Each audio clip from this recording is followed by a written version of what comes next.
Paano malalaman kung fake o original ang cellphone mo? Magandang araw mga idol.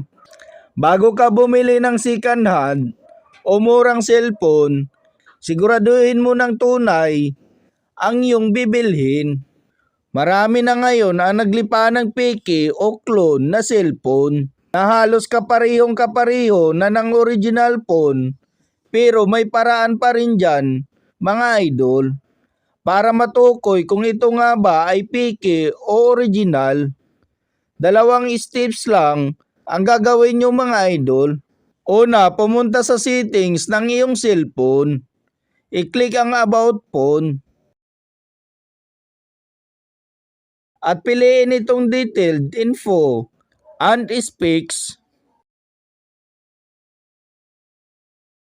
At sa pinakababa, i-click ang status.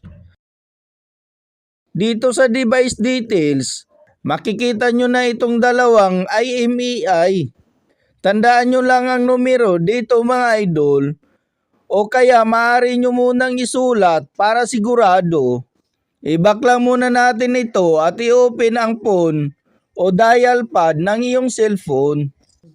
Tandaan mga idol, tanging ang huling dalawang numero lamang ang hindi pareho sa dalawang IMEI. Pag natandaan nyo na ito mga idol, type ang asterisk, din sign number, 06 at sign number ulit. Pagkatapos madial, lalabas ulit dito ang dalawang IMEI ng cellphone. Pagkapareho po ang dalawang IMEI, dito mga idol, ibig sabihin ay original ang iyong cellphone. Pero kung magkaiba ang nakalagay dito, ibig sabihin lang po niyan ay peke ang iyong cellphone. Ganun lang kadali para malaman kung tunay o peke ang isang cellphone.